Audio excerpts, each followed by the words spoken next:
Queridos, graça e paz. Amém. Deus abençoe os irmãos. Agradecendo o convite, pastora, que nos convidaram para estarmos juntos com os irmãos. Mais uma noite especial. Eu estou muito feliz porque estou vendo aí progresso, né? Já ampliando as suas tendas, crescendo, e logo vai ter que crescer ainda mais, porque quando há pastores visionários, quando há uma liderança visionária, automaticamente a igreja se torna visionária. E quando uma igreja se torna visionária, as portas do inferno não prevalecem contra ela. Amém? Louva a Deus. O tema dos irmãos, caprichado no tema, né? Acertando os ponteiros, o tema desta noite.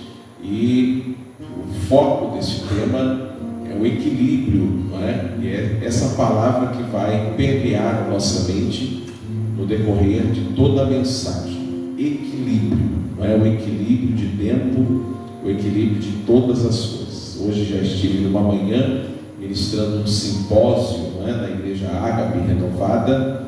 Tivemos um simpósio a manhã inteira, até meio-dia, depois finalizamos com aquele churrasco, né? Abençoado.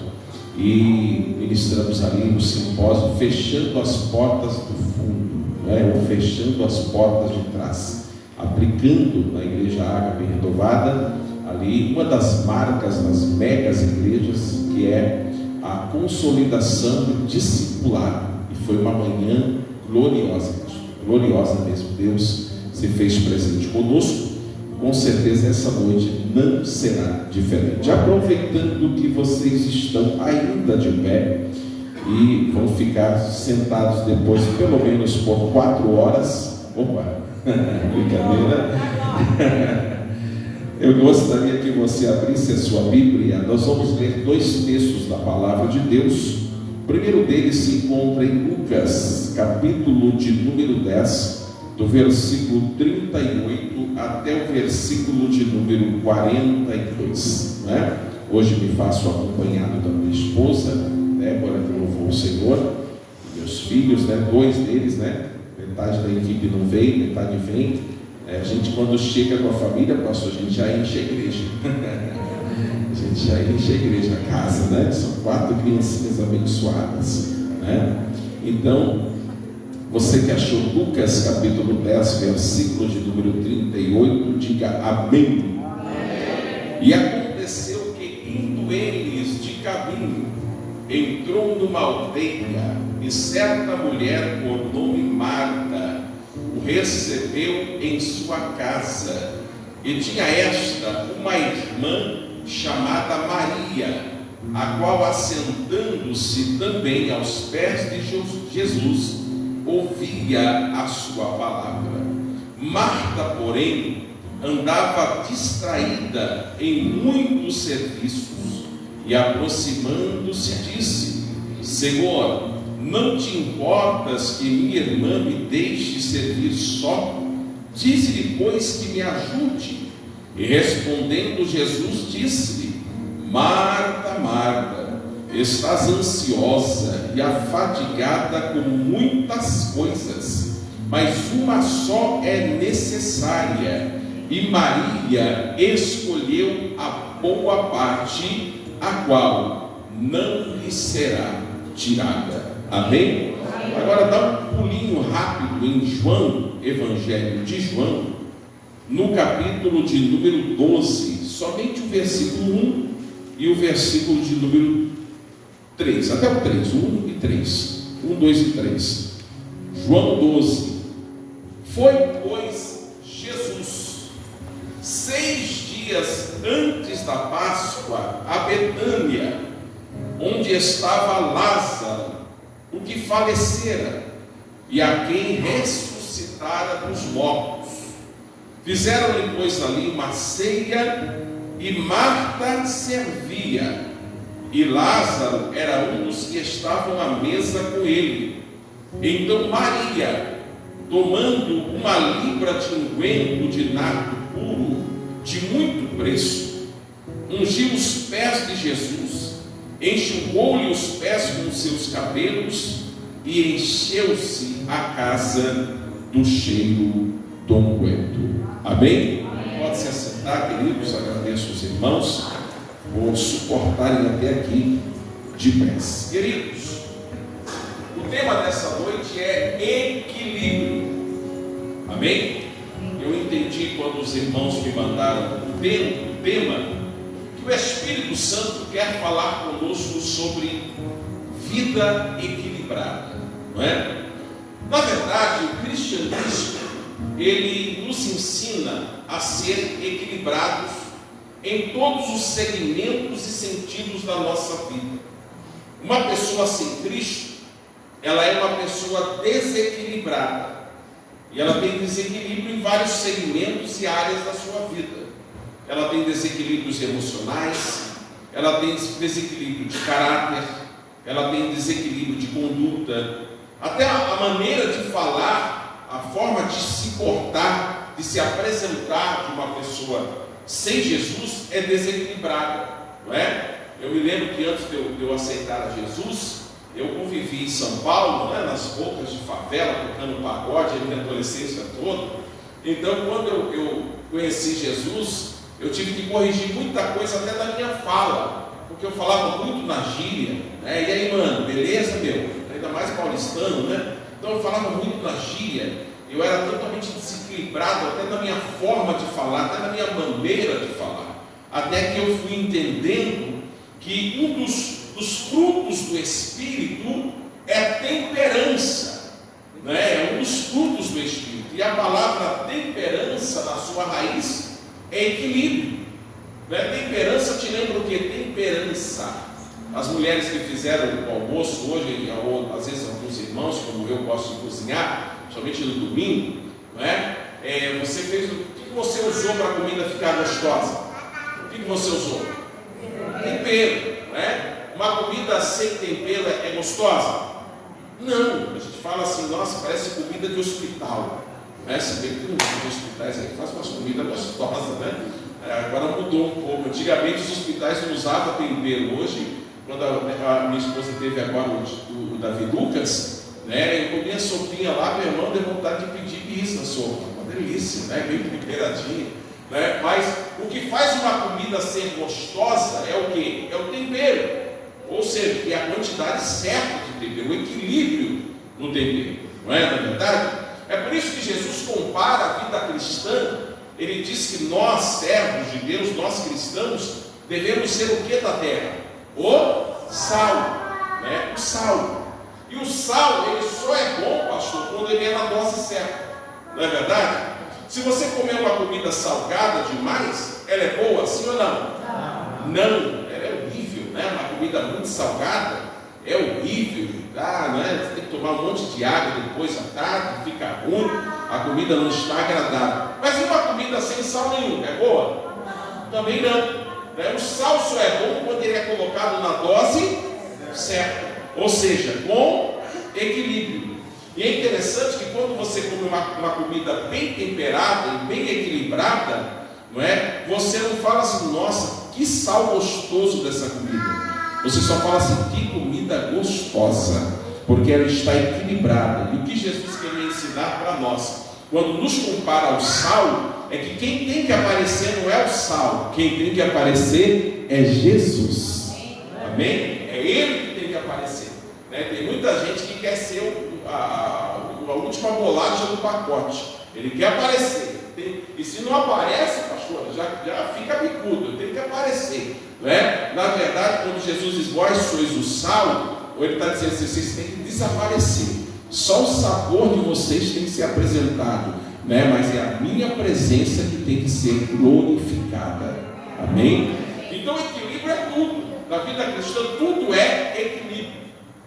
E eu comecei a meditar nesse tema e me veio ao coração 3 tipos de crente lá em Betânia, né? Eu vejo aqui 3 tipos de crente em Betânia. É sobre isso que eu vou falar. Mas não vou fugir do tema não, fica tranquilo que eu vou respeitar o tema dos irmãos, né? Jesus, ele se encontrou com Marta e Maria por 3 vezes, né? E com Lázaro a Bíblia só relata 2.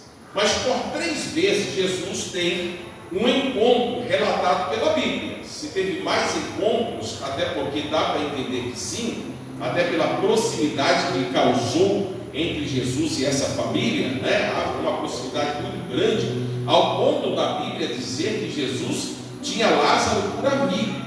Lázaro, né? Jesus considerava Lázaro como um amigo. Então, para dizer amigo, irmão, é intimidade, sim ou não? Eu sempre explico para meus filhos, né? Meu filho fala, o fulano de tal é meu amigo, conheci ele ontem, meu amigo. Eu digo, não, é seu colega, né? Porque amigo de verdade é intimidade. Para você dizer que uma pessoa é sua amiga, no mínimo meio quilinho de sal você tem que ter comido com ela, né? Para você poder dizer que ela é sua amiga. Porque o amigo de verdade não é aquele que está com você nas horas boas. O amigo de verdade não é aquele que está com você na hora da bonança. O amigo de verdade não é aquele que está com você quando tudo está bem na sua vida. O amigo de verdade não é aquele que está com você na hora da prosperidade da sua vida. O amigo de verdade não é aquele que está com você nas suas vitórias. O amigo de verdade é aquele que está do seu lado na hora dos seus infortúnios, na hora das suas dificuldades, na hora dos seus desertos, na hora dos seus ventos, na hora das suas lutas. É nessa hora que você conhece quem é amigo de verdade, né? Então a Bíblia diz que Jesus considerava Lázaro como seu amigo. Gente, já pensou isso? Jesus considerava uma pessoa como amigo dele, tinha intimidade, particularidade, comunhão, não é? Jesus considerava Lázaro como um amigo dele. E Jesus então dá a entender que houve mais encontros, mas relatados pela Bíblia, só existem 3 encontros. O primeiro deles está em Lucas, onde a gente leu aqui, que é quando Jesus conhece essa família. É quando Jesus conhece. Jesus vai a Betânia, não é? Ele entra numa aldeia lá, que era uma aldeia, um vilarejozinho pequeno, e Marta recebe Jesus em casa. Então a casa era de quem? De Marta, que a Bíblia diz que ela recebe. Então ela era a chefe daquela família. Não sabemos se os pais já haviam morrido, não sabemos, só sabemos que quem era a líder da casa era Marta, e ela recebe Jesus na sua casa, né? Então ela está recebendo Jesus, e Jesus passa a ter uma intimidade com aquela família, né? Jesus passa a ter uma vida íntima com aquelas pessoas, ao ponto de se condoer diante de circunstâncias difíceis da vida. Lázaro, o primeiro encontro de Jesus relatado na Bíblia com Lázaro, né? O encontro real com Lázaro se dá na morte de Lázaro, porém eles já eram amigos, então houve mais intimidade, houve mais momentos entre Jesus e entre Lázaro. Nesta primeira passagem de Lucas, é interessante que Lázaro não é citado. Lázaro não é citado. Nessa primeira passagem, só é citado Marta e só é citado Maria. Lázaro só vai aparecer na história lá em João capítulo 11, quando ele está doente, à beira da morte, não é? E as irmãs mandam chamar Jesus. O primeiro tipo de crente que eu quero falar é exatamente o crente Lázaro, porque me chama a atenção algumas coisas particulares sobre essa amizade de Lázaro com Jesus. Quando eu estou com um problema, a primeira coisa que eu busco recurso é em Deus, claro. Mas depois eu vou procurar recurso aonde? Nos meus amigos, não é? Lázaro estava com um problema, porque ele estava doente, ele estava enfermo. E a enfermidade de Lázaro, ela era uma enfermidade grave, sim ou não? Ela era grave, porque uma enfermidade que leva a pessoa a óbito, ela é uma enfermidade grave, não é? Agora, o que me chama a atenção é que Lázaro, olha só isso, Lázaro era amigo de Jesus, tinha intimidade com Jesus, mas não é Lázaro que manda chamar Jesus, são as irmãs de Lázaro que mandam chamar Jesus quando Lázaro está doente. E sabe o que eu aprendo, o que eu entendo com isso? É que Lázaro era amigo de Jesus, mas ainda não conhecia Jesus. Ele ainda não tinha conhecimento real de quem é o amigo dele de fato. Não é diferente de muitos crentes na igreja, que estão na igreja, servem a Jesus, adoram a Jesus, glorificam a Jesus, ofertam para Jesus, buscam a Jesus, oram para Jesus, jejuam para Jesus, mas ainda não conhecem o poder do seu amigo que é Jesus. Então Lázaro, ele tinha uma intimidade, porém não é ele que manda chamar. Olha, manda chamar Jesus porque eu estou mal e Jesus é meu amigo, Jesus pode resolver o problema. Você sabe quando um amigo seu tem poder ou não tem para resolver um problema seu.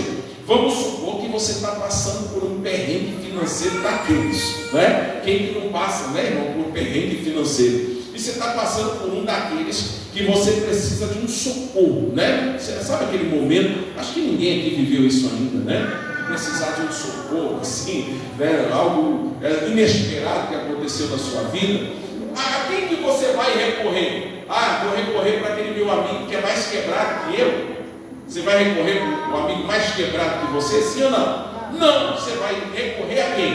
A quem tem um certo recurso e que de uma certa forma vai poder te ajudar. Então você sabe que tem um amigo lá que tem um recurso, vai poder te ajudar, e é a esse amigo que você vai recorrer. Porque nos momentos de infortúnio da nossa vida, nós lembramos dos amigos que têm poder de mudar circunstâncias na nossa vida. Só que Lázaro tinha nada mais e nada menos como amigo Jesus, mas ele não se lembra de chamar Jesus para resolver o seu problema.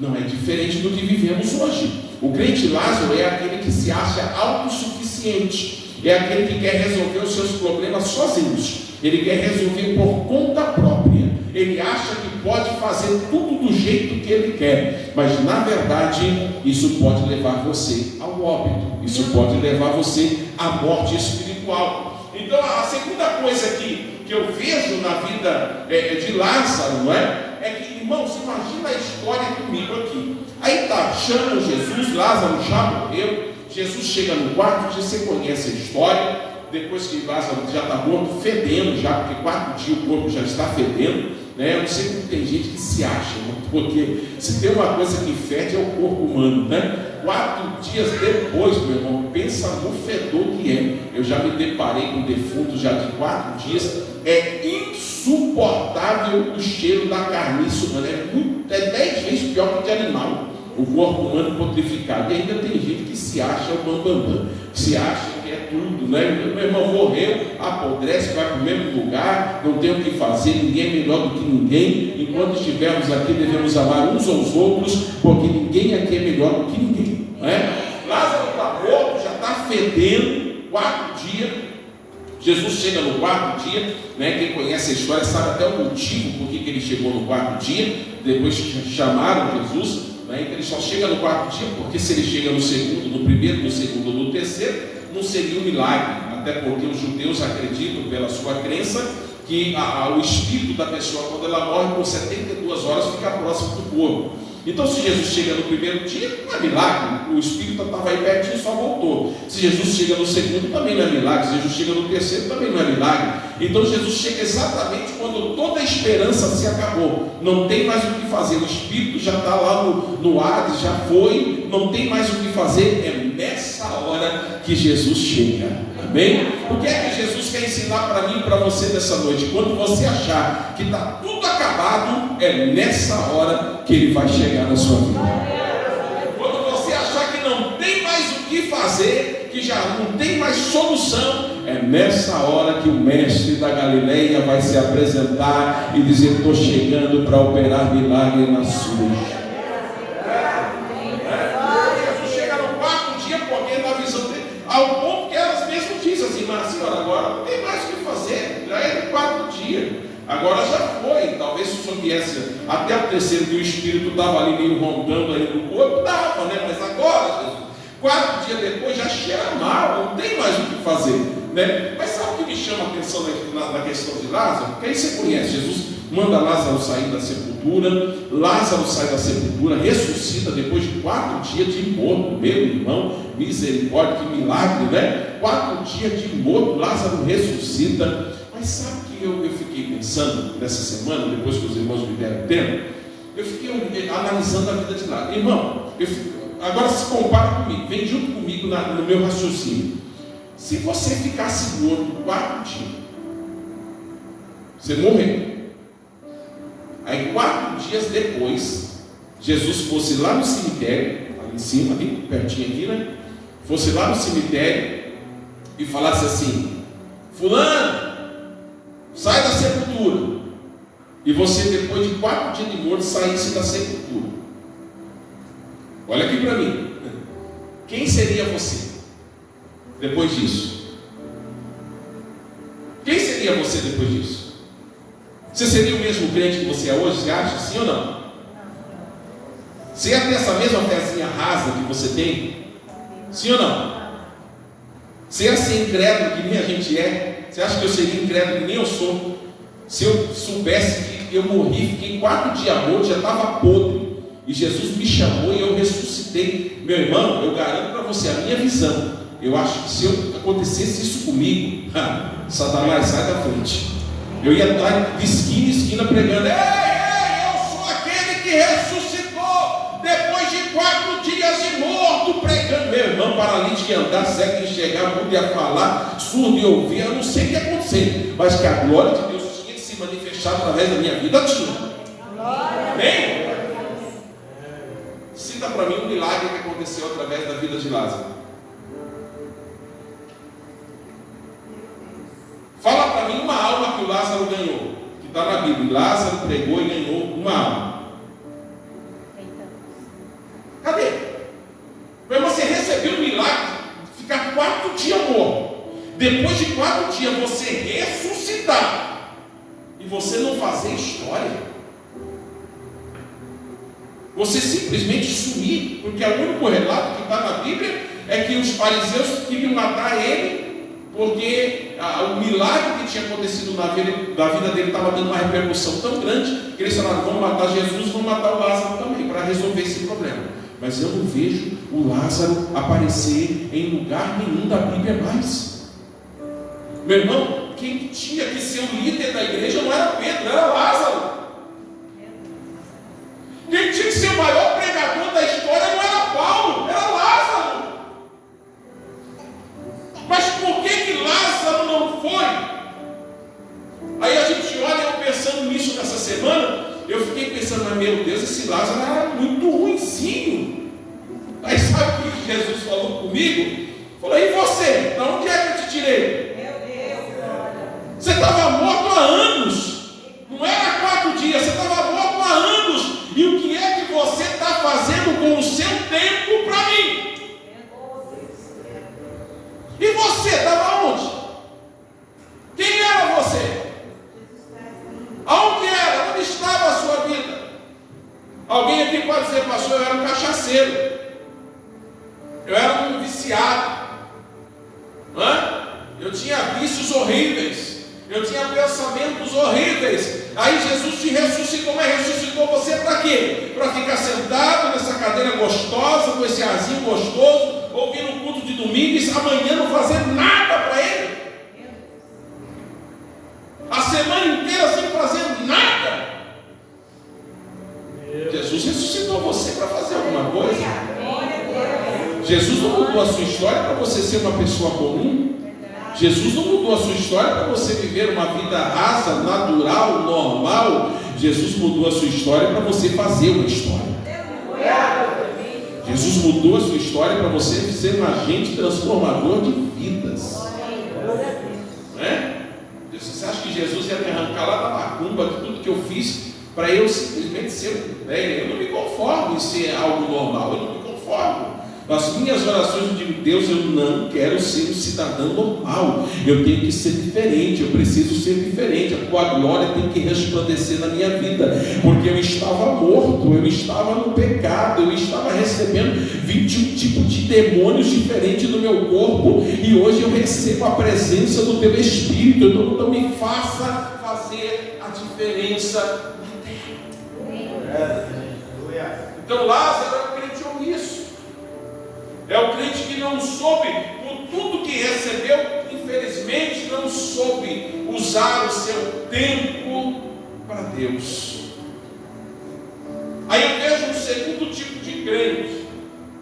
que é o crente Marco.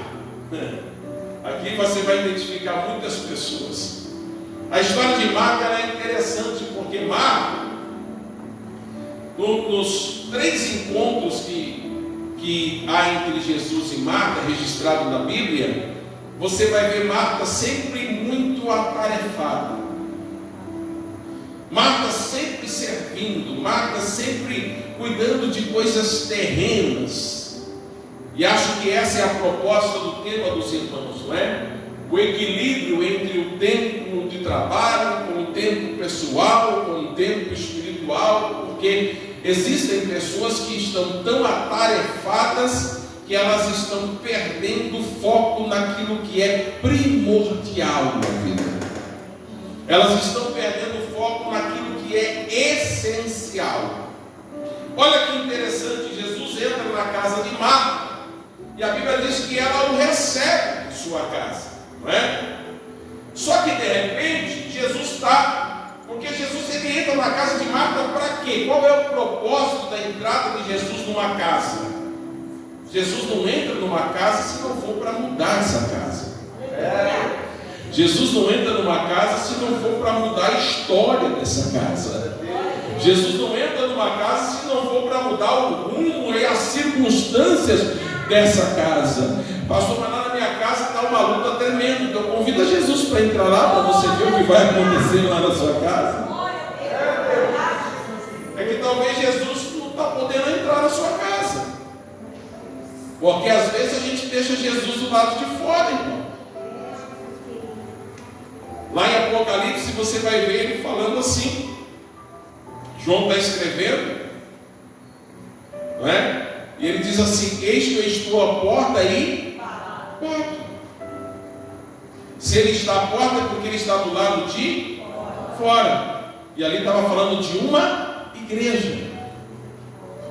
Pastor, quer dizer que Jesus pode estar do lado de fora de uma igreja? Quer saber a verdade? Pode. Não é toda igreja que Jesus está dentro. Tem igreja que Jesus já está do lado de fora. Quem está dentro é o homem, quem está dentro é o ego, quem está dentro é o orgulho, quem está dentro é a vaidade, quem está dentro é o eu, quem está dentro são os entretenimentos gospel, quem está dentro é tudo, menos Jesus. Porque quando Jesus está dentro, o milagre acontece, a cura acontece, a libertação acontece, o poder de Deus desce, há uma manifestação de glória de Deus quando Ele está dentro. Eu nunca vi Jesus. Eu tenho um trabalho chamado Projeto Jesus em Minha Casa. Um trabalho evangelístico, não é meu, é do pastor Anderson Luiz, e eu transformei ele em sermões e apliquei ele. E eu mostro, pastores, que Jesus, durante o seu ministério, ele entrou em 8 casas. Sabia disso? E eu transformei isso num seminário, num projeto de evangelismo de 8 semanas. Não é? Cada semana Jesus numa casa, entrando na casa da pessoa. Bem legal. Nós fizemos a primeira vez em Curitiba, na primeira aplicação desse projeto, nós ganhamos 40 almas para Jesus em 2 meses. E na segunda aplicação, a gente ganhou 154 pessoas para Jesus. Na segunda aplicação do projeto. Chama Projeto Jesus em Minha Casa. Não é? E eu mostro que Jesus entrou em 8 casas durante o seu ministério. E é engraçado que em cada casa Jesus fez uma coisa. Numa casa Jesus ressuscitou, na outra casa Jesus levou a palavra, na outra casa ele levou a salvação, na outra casa ele levou a cura, na outra casa ele levou cada casa. Ou seja, quando Jesus entra numa casa, é para mudar a história dessa casa. Uma dinâmica de culto, olha para quem está na sua vida. Jesus está na sua casa, irmão. Se não está, convida ele para entrar. Porque se ele entrar na sua casa, muita coisa vai mudar dentro da sua casa. Agora, trazendo para a gente, para o pessoal, a Bíblia diz que nós somos a casa de Deus, a casa do Espírito Santo. E aí a minha pergunta agora, ela é mais pessoal. Jesus está aí dentro da sua casa? Porque se Jesus está aí dentro dessa casa, tem mudança, tem cura, tem libertação, tem poder, tem avivamento, tem renovação. Jesus entra na casa. Só que Maria, irmã de Marta, E muitas pessoas confundem essa Maria com a outra Maria, né, que ungiu os pés de Jesus. Não, essa aqui é a Maria, irmã de Marta. Primeiro ela está sentada aos pés de Jesus. Diz a Bíblia que ela assentou-se aos pés de Jesus. Só que enquanto isso, o que é que Marta está fazendo? Marta está atarefada. Marta está correndo para cá. Agora imagina, ela que convida Jesus e não dá atenção para o convidado dela. E uma coisa que me deixa, irmão, bravo, chateado, é você ir fazer uma visita para a pessoa, aí a pessoa senta no sofá, pega o celular, você está lá visitando a pessoa te convidou para você ir na casa dela, e ela fica e você lá sentado no sofá que nem um aço de pausa, nem um bobão na casa da pessoa, dá vontade de falar assim: mano, Deus abençoe, e ir embora, virar as costas e ir embora. Uma coisa chata, né? Uma coisa chata, você convidar uma pessoa para ir na sua casa, aí você fica lá ou na televisão, ou está no celular, e a pessoa está lá. Quase que está vontade de mandar mensagem para a pessoa: oi, tudo bem? Estou aqui na sua casa. Que coisa chata, não faz isso não, isso é feio. Não sei se alguém faz isso, mas é feio, é antiético, é esquisito isso. Não é? As famílias perderam comunhão, não tem mais comunhão nas casas, as pessoas não têm mais comunhão. Isso aqui está roubando tudo da gente, está roubando a comunhão, está desequilibrando o nosso tempo. Porque se a gente, irmão, orasse metade do tempo que a gente fica nesse negocinho aqui, ó. Se você orasse metade, não precisa orar 100% do tempo que você fica aqui. Se você orasse metade do tempo que você fica nesse negócio aqui, você ia andar pela rua, a tua sombra ia curar os enfermos. A tua sombra ia fazer paralítico levantar da cadeira de roda. Você ia ver coisa extraordinária através do corpo. Mas a gente se desequilibrou. A gente tem que ser sincero, a gente está desequilibrado. Eu falo a gente, que é geral. Eu estou dando aula lá na ACP Renovado, do Instituto Ministerial de terça-feira, e eu falava de homilética. Essa semana eu achei engraçado. Eu estou dando aula de homilética agora, e eu falei: irmãos, quando você for preparar um sermão, geralmente hoje a gente usa celular, tablet, computador, né? Aí está lá plugado o WhatsApp já no computador. Eu falei: faz assim, coloca no modo avião para você estudar. Porque senão, a hora que você começar a estudar, o diabo vai mandar a gente mandar mensagem para você de tudo que é lado. É o orçamento, se você trabalha com o celular, tudo que é coisa vai aparecer para você do nada. Mensagem para quê? Você perdeu o foco da palavra. Aí eu preparando o sermão, que eu fui ministrar agora na quarta-feira, eu preparando o sermão, estudando no celular aqui, no tablet aqui, minhas Bíblias aqui, e eu estudando, e começou o orçamento daqui, mensagem de irmão dali, pastor dali chegando. Eu falei: meu Deus, eu preguei e eu estou vendo o negócio acontecer comigo aqui. Sai para lá, Satanás, bota avião em tudo e deixa eu focar na palavra. Olha para o irmão que está do seu lado e diga: irmão, bota avião. Desliga um pouco aí desse mundo online. Bota avião, meu irmão, porque modo avião te faz voar. Modo avião te leva para as alturas. Está na hora da igreja colocar o modo avião na vida espiritual. Está na hora da igreja se desligar um pouco desse mundo aqui e se ligar mais no trono de Deus. Aleluia!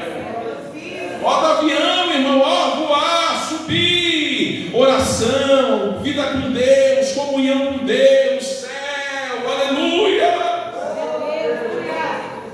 Marta está preocupada com tudo, meu irmão. O WhatsApp da Marta está doido na casa dela. Vai mensagem para todo lado. E Marta está lá tarefada, ela canta. E aí ela repara que Maria está sentada nos pés de Jesus. Sabe o que ela faz? Ela vai em Jesus. Acabou de conhecer Jesus. Nem era íntima de Jesus, pastor. Ela vai em Jesus. Senhor, você não está vendo isso, senhor? Essa mulher aí, no teu pé, essa minha irmã aí, no teu pé, não quer fazer nada. Eu estou aqui correndo para cá, corro para lá, a vida tarefada, toda desequilibrada, né? Porque tem gente, irmão, mesmo fazendo com o propósito certo, você pode estar fazendo errado. Mesmo fazendo, escuta o que eu vou te dizer aqui, mesmo fazendo com o propósito certo, você pode estar fazendo errado. O que Marta estava fazendo era ruim? Sim ou não? Ela estava cuidando da casa, ela estava fazendo comida para Jesus, para os discípulos, não é? Não era ruim o que ela estava fazendo, mas o propósito dela estava errado. Jesus não estava gostando do que ela estava fazendo, porque Jesus estava ali para um encontro espiritual. Jesus não estava ali para comer comida, Jesus não estava ali para comer churrasco, Jesus não estava ali para tomar um mate gostoso. Jesus estava ali porque ele queria servir a comida do céu. Só que Marta não se apercebeu. Marta queria o quê? Não, vai para cá, vai para lá. Não é o perfil de muita gente hoje? Corre para cá, corre para lá, até na igreja, faz isso, faz aquilo. Mas o primordial, o essencial, família. Eu falava hoje de manhã, achei engraçado. Eu, no ano de 2009, eu entrei em estafa. Alguém sabe o que é estafa? Irmão, é a pior coisa que existe. A estafa é quando o estresse já passou o limite. E eu entrei em estafa. Fazia 8 anos que eu não pegava férias, só no ministério, acordando das 5 da manhã, dormindo meia-noite, todo dia. Obra, pregando quase todo dia nas igrejas, congressos e obra, e visita, e hospital, e presídio, e isso, e aquilo, e tal, e aquela correria toda. E chegava em casa correndo, comia na hora do almoço ali, já ia para a obra, ia fazer visita, e a minha vida virou isso. 8 anos. Chegou um ponto que eu fiquei, entrei em estafa, a minha mente, ela invertia as coisas. O sinal ficava verde, eu parava o carro. Aí todo mundo buzinando atrás de mim, eu olhava, ô Satanás, está repreendido, um povo doido. Como que eu vou sair com o sinal verde? Ficava vermelho, eu avançava. Fiz 3 vezes isso. Depois que eu passava, que eu me acordava, o que eu fiz, meu Deus? Gente buzinando, eu passei no sinal, eu invertia. Minha mente começou a inverter. Aí fui no médico. Cheguei no médico, contei o que estava acontecendo. O médico falou, vamos fazer um histórico da sua vida. E comecei a contar a minha vida para ele. A minha vida é assim, doutor. E eu contando como médico, né? Doutor, minha vida é das 5 da manhã, já levanto para a oração. Depois da oração já vou para a sede, vou para a secretaria da igreja, resolvo os problemas da igreja, depois eu vou fazer visita, aí depois eu vou para o hospital, e depois eu faço isso, depois eu faço aquilo, e tal, e eu pesando 140 quilos na época. Aí o doutor olhando para mim assim, nossa, quanta coisa, hein, pastor? Meu Deus. Falei, pastor, eu sou católico. E na Bíblia dos católicos é diferente da Bíblia de vocês? Eu falei, não, só tem os apócrifos lá, mas a Bíblia é normal, igual. Ele falou, então, eu estou lembrando que tem um texto da Bíblia que diz assim que vós sois o templo do Espírito Santo. Não tem na Bíblia um negócio assim? Aí quando ele falou assim, eu falei, epa, o doutor está querendo ouvir de Jesus, eu vou pregar para ele. Abriu oportunidade, né? Botou a bola pingando ali na boca do povo, estou na serra. Vou pregar para ele. Eu falei para ele assim, sim, doutor, a Bíblia diz que nós somos o templo do Espírito Santo, a morada de Deus. Aí ele olhou para mim assim, bem sério, falou, meu Deus, mas está cuidando mal da casa de Deus, hein? Meu irmão, que chibatada. Fiquei mudo, irmão, não tinha palavra mais para falar para o doutor. Olhei para ele, pois é, doutor. Eu tinha que pregar, irmão. Vou pregar como? Só me deu uma chibatada. Então, passou dieta, aí começou dieta, menos atividade, mais qualidade de vida, senão você vai morrer. Férias, né? Tira umas férias, vou te dar aqui um documento aqui que você tem que tirar férias urgente, qualidade de vida, vamos perder uns quilinhos aí, né pastor? Porque não dá, né? Aí eu falei, pois é, a vida está tão assim corrida, tão corrida que você está comendo e o teu organismo nem está percebendo que você está comendo. Aí, irmão, aquela chibatada foi do céu, mudou a minha mente. Eu saí dali com a mente transformada. Eu disse, a partir de hoje academia, a partir de hoje reeducação alimentar, a partir de hoje eu vou me cuidar, a partir de hoje mais tempo para a família. Aí eu fui reparar, nossa, meus filhos já são adolescentes, eu nem vi eles crescer. Aí eu fui me acordar porque eu estava desequilibrado numa causa que para mim era a causa correta. Era o que? Fazer a obra de Deus. Eu dedicava a minha vida para pessoas, cuidava de casa de recuperação, eu ajudava as pessoas, ao casamento das pessoas, mas eu estava destruindo a minha própria vida sem perceber. Está entendendo o que o Espírito Santo está te falando? Equilíbrio, se cuida, qualidade de vida. A partir dali, nunca mais deixei, não, um dia por semana é folga, vou sair com a minha família, vou sair com meus filhos, eu vou fazer academia, eu vou me cuidar, eu vou ter meus momentos de passeio, chega, eu vou me cuidar. Aí vem o equilíbrio, e aí quando o equilíbrio chega, Deus entra. Amém? Então Marta é o perfil da desequilibrada, né? Aí ela está distraída, ela está desfocada. O foco de Marta era o quê? Só tarefa, né? E a Bíblia diz que o próprio Jesus fala para ela assim: Marta, por que você anda tão ansiosa?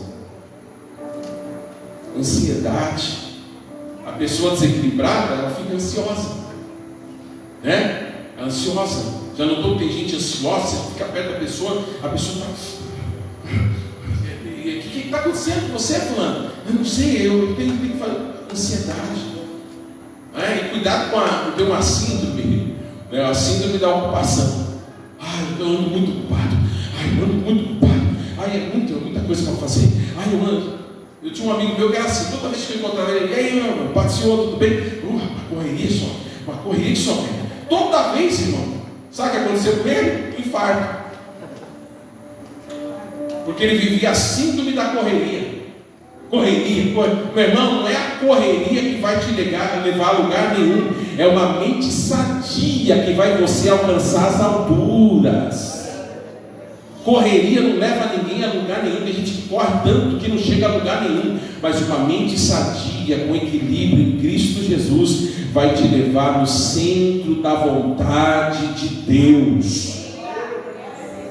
Eu finalizo falando do terceiro tipo de crente, que é a crente Maria. É interessante que Maria, ela faz a história. Não é a história que faz Maria. Porque tem histórias que nos fazem. E tem pessoas que ele é fruto de uma história. Amém? Ele é fruto de uma história. Às vezes até uma história trágica. Faz você virar o fruto de uma história. Maria não é fruto de uma história. Maria resolve fazer uma história. Pastor, o que é melhor? Ser fruto de uma história ou fazer uma história? Na minha opinião, fazer uma história é bem melhor do que ser fruto de uma história. Já notou que tem gente que é uma vítima ambulante? Ele é um fruto de uma história. A vida dele é tão triste. Você conversa com a pessoa, ele só tem tragédia para te contar, só tristeza. Minha infância foi assim, minha juventude foi assim, minha adolescência foi assim, meu casamento é assim, minha vida é assim, minha vida não sei o quê. Aí você fica penalizado daquela pessoa e é o fruto da história dela. Até o testemunho dela é um testemunho. Se a pessoa pega o microfone para falar, você já pega o lenço. Ixi, a irmã fulana vai falar, deixa eu pegar o lenço, porque hoje eu vou chorar. Por quê? Porque ela só conta testemunho. É testemunho, tudo é só tristeza, não é? Irmão, para de ser fruto de uma história. Sabe o que o Espírito Santo está tocando no meu coração? Isso aqui está vindo agora, no céu aqui. Está na hora de você fazer a sua história. Para de se vitimizar. Para de se sentir coitado, de se sentir o menor.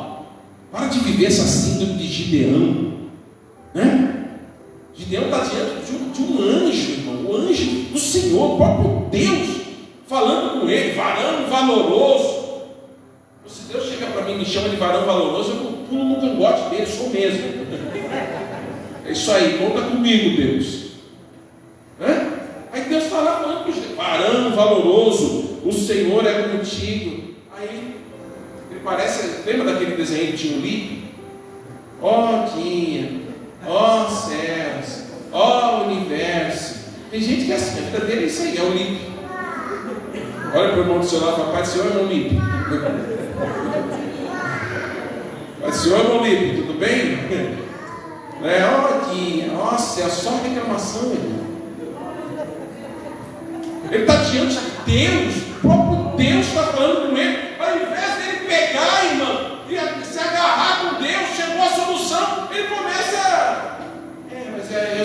Minha família é mais pobre que já é de Manassés, eu sou o menor da minha casa. Aí Deus falou: rapaz, eu não estou aqui para saber do seu testemunho, não. Eu vim aqui para mudar a sua vida, eu vim aqui para te usar, eu vim aqui para te levantar, eu vou te fazer um homem diferente.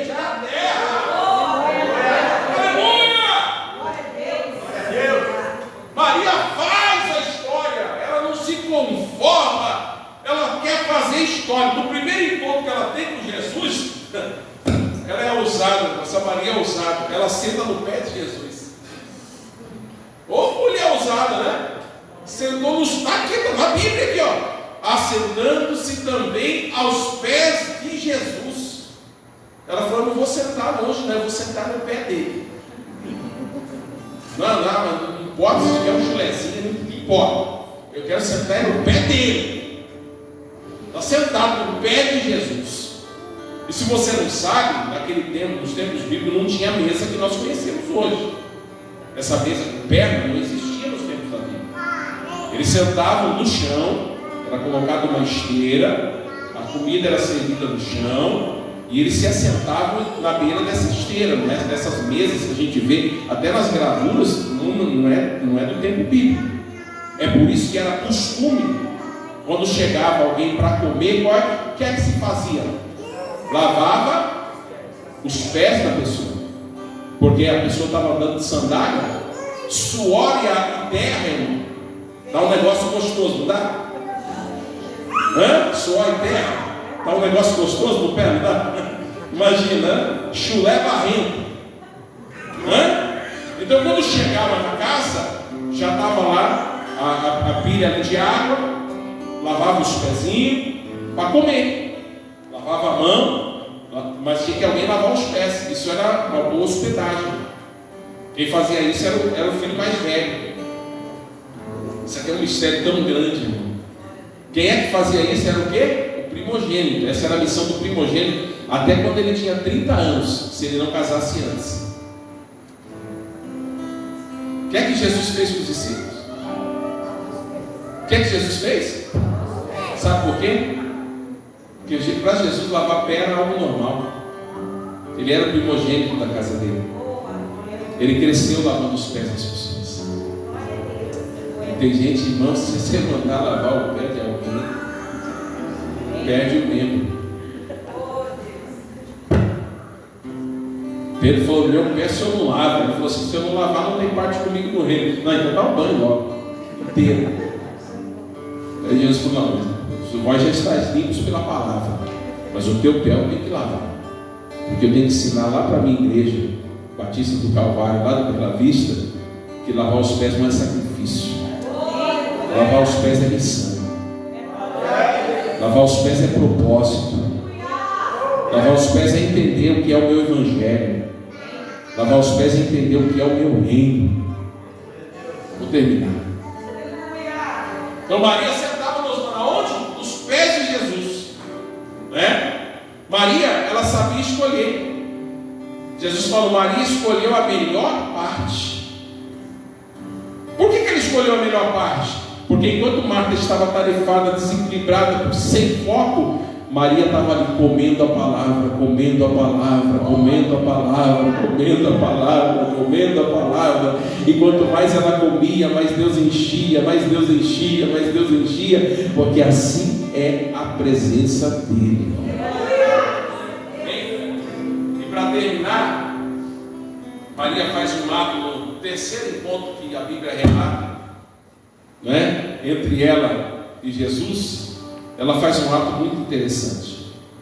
A Bíblia diz que Maria chega, os pés de Jesus já estão lavados, nessa ocasião já, porque aqui não é o mesmo encontro lá, aqui é em Betânia, a outra Maria foi em Naim, né?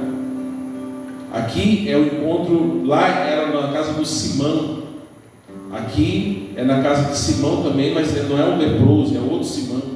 Então não é o mesmo encontro, tá, gente? Aqui nesse encontro ela faz algo diferente. ela já viu Jesus ressuscitar o irmão dela, ela já viu tudo. Aí eles estão sentados de novo para comer, né? Era um encontro. Ela pega um vaso de unguento, e a Bíblia deixa bem claro que era nardo puro, ou seja, era o melhor perfume, era o perfume das noivas, que elas guardavam para o ato de casamento, para a noite nupcial.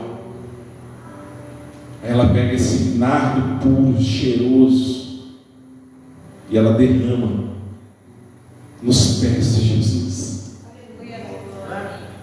Ela está derramando. Quando ela vai derramando aquilo, a Bíblia diz que o cheiro daquele unguento encheu a casa.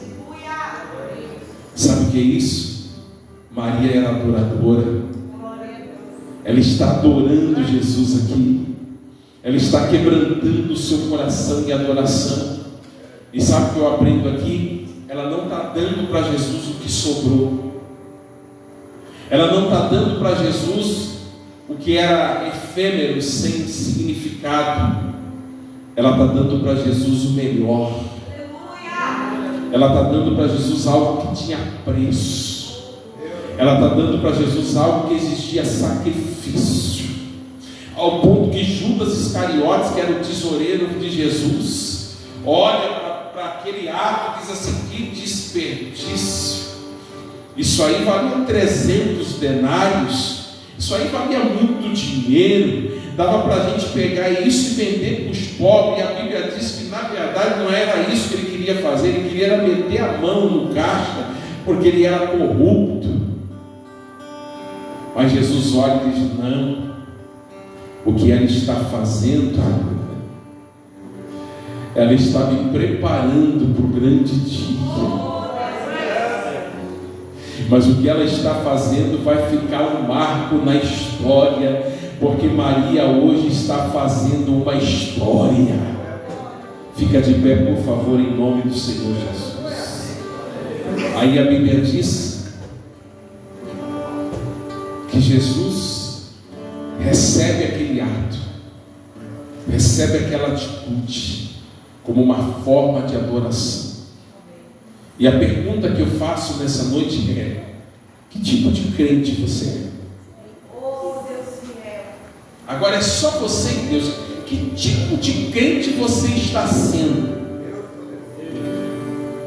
O crente Lázaro, omisso, que recebeu tão grande milagre e não está fazendo nada para Deus? A crente Marta, desequilibrada, atarefada: ai, minha vida é uma correria, olha, eu já contribuo, pastor, já contribuo, não tem mais tempo de fazer mais nada, de tanta correria que está a minha vida. Talvez você está perdendo a tua família por tanta tarefa. Talvez teus filhos estão escorrendo pelos seus dedos sem você perceber, porque você está muito atarefado. Susana Wesley, você deve conhecer a história dessa mulher, a mãe de John Wesley. Ela teve 11 filhos homens. Quantos? 11. E 4 filhas mulheres. Essa mulher conseguiu o feito de ter 11 filhos homens e 11 pastores. 4 filhas mulheres, 4 esposas de pastor. E na biografia dela, existe até o livro, inclusive, a biografia de Susana Wesley. Perguntam para ela assim: irmã Susana, qual é o segredo? Seu marido era missionário, vivia no campo, pregando meses fora de casa. Como é que a senhora conseguiu ter 11 filhos homens e 11 pastores? Ela disse assim: é fácil. Antes que o diabo chegasse neles, eu cheguei. Antes que o diabo chegasse neles, eu cheguei. Todas as semanas eu tinha 1 hora para cada um deles, para discipulado, para ensinar cada um deles. Era 1 hora, eu dedicava para cada um, porque era 11 filhos, né, irmão? Eram 11 horas. São 15 horas, são 15 filhos, na verdade. Então eu chegava e dedicava para cada um deles 1 hora, só para ele. Ó, Davizinho, agora aqui é 1 hora para você. Vou falar de Deus, do amor de Deus, da palavra de Deus. Nós vamos orar, você vai me contar as suas fraquezas, suas falhas, seus infortúnios, suas dúvidas, vai me perguntar o que você quiser e eu vou te responder. E ela passava 1 hora com cada filho, 1 vez por semana. Ela falou: nunca deixei nenhum dos meus filhos faltar uma escola dominical. Nunca. E é por isso que antes que o diabo chegasse neles, eu cheguei e tive sucesso na criação dos meus filhos. Lindo, né? Mas que tipo de crente você está sendo? Ou você está sendo o crente Maria? Pastor, eu estava sendo Lázaro, mas eu quero ser a partir de hoje Maria. Glória a Deus por isso. Eu estava sendo Marta, mas eu quero ser Maria. Eu quero fazer a minha história a partir de hoje. Então eu quero declarar sobre a sua vida uma nova história. Feche os seus olhos, levante as suas mãos. Eu quero orar junto com você, porque eu quero declarar nessa noite uma nova história na sua vida, uma nova história na sua casa, uma nova história no seio da sua família, uma nova história na sua vida espiritual, uma nova história no seu ambiente de fé, uma nova história, Pai, em nome de Jesus. Eu quero declarar agora, Senhor, sobre cada vida que aqui está, crentes que estão orando, crentes que estão chorando, crentes que estão buscando a tua face, crentes que cansaram de ser Lázaro, não querem mais ser omissos, não querem mais ser somente agentes, objetos de um milagre, mas querem ser a partir de hoje agentes de um milagre. Eu quero orar, Senhor, por crentes nessa noite que sentem que não querem mais ser Marta, desequilibrados nas tarefas, nos afazeres, mas querem fazer mais para o teu reino. Pai, em nome de Jesus, é agora, Senhor, eu oro por aqueles que estão decididos a partir de hoje a ser Maria, que querem uma vida diferente, que querem uma vida transformada, que querem gerar milagres onde passarem, que querem desalar um vento de nardo puro por onde estarem passando. Eu te convido a levantar as tuas mãos aos céus, feche os seus olhos agora e por 2 minutos de relógio de homem, enquanto os irmãos louvam a Deus aqui, eu quero te ver adorando. Derrama o vento aos pés de Jesus, derrama o vento.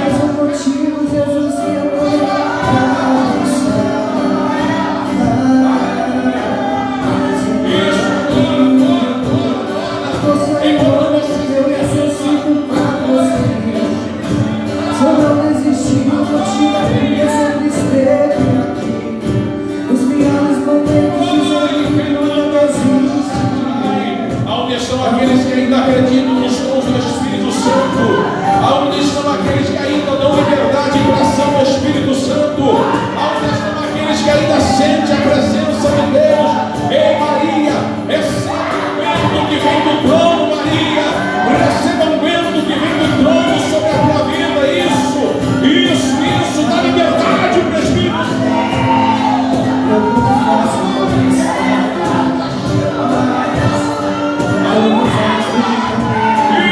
Isso, adore. Enquanto você está adorando, a glória de Deus está caindo. Começa a fazer história a partir de hoje. Começa a fazer uma história. Ei, Maria, faça a sua história hoje.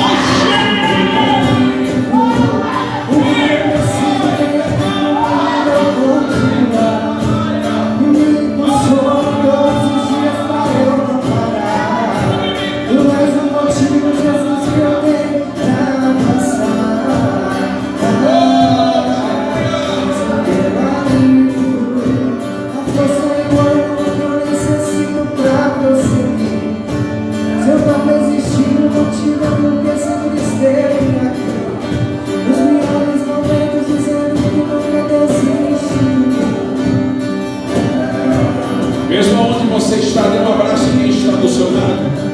Eu digo em nome de Jesus, eu declaro que a partir de hoje tu é Maria.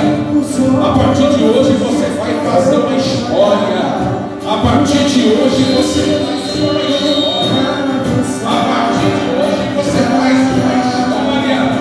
A partir de hoje a tua história muda. O equilíbrio de Deus vem sobre ti. Se eu não desistir, eu te sobre a sua vida. E a partir de hoje uma nova história é gerada pelo Senhor na sua vida. Eu quero saber se tem alguma vida aqui que nessa noite, ouvindo esta palavra, sente um desejo do seu coração de aceitar Jesus como Senhor da sua vida, ou quer reconciliar com Jesus. Meu relógio está mandando eu parar, mas eu preciso fazer esse convite. Alguém que gostaria de hoje entregar a vida para Jesus, levante a mão assim, bem alta. Quer ver? A igreja glorifica a Deus. Vem, mais alguém que quer entregar sua vida para Jesus, levanta a mão assim. Você que quer reconciliar com Jesus, ou quer aceitá-lo como Senhor da sua vida, faz o seu propósito com Deus agora. Deus está te chamando para ser Maria, para ter uma história mudada, para ter uma história transformada, para ter uma nova história.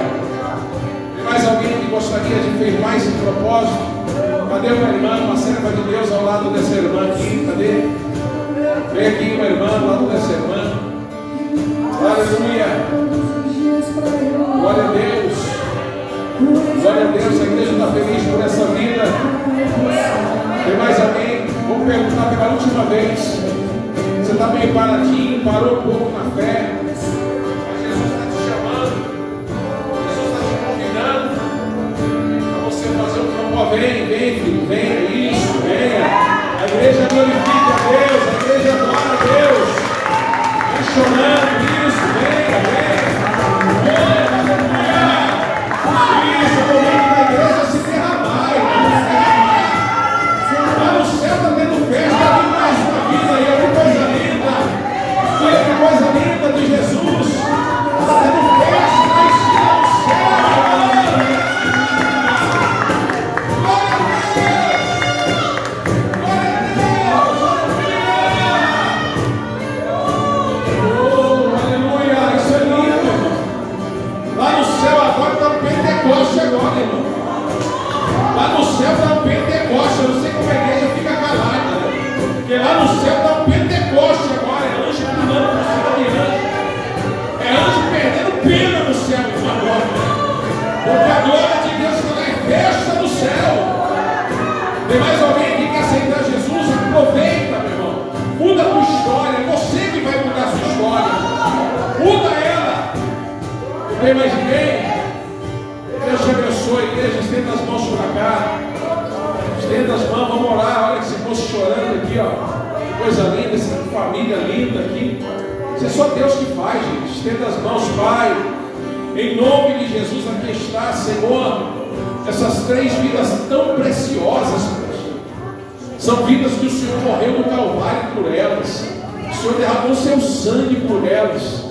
E a partir de hoje elas estão tomando a decisão de fazer uma nova história, de ter uma história transformada pelo teu poder. Escreva seus nomes no livro da vida, perdoa seus pecados, que a partir de hoje o teu Espírito Santo venha se fundir na alma delas e ajudá-las a ser conduzidas aos caminhos e aos preceitos da tua santa palavra. Que a graça do Senhor as visite neste momento, em nome de Jesus. Se a igreja está feliz por essas almas, dá um brado de glória a Deus. Glória a Jesus bem forte.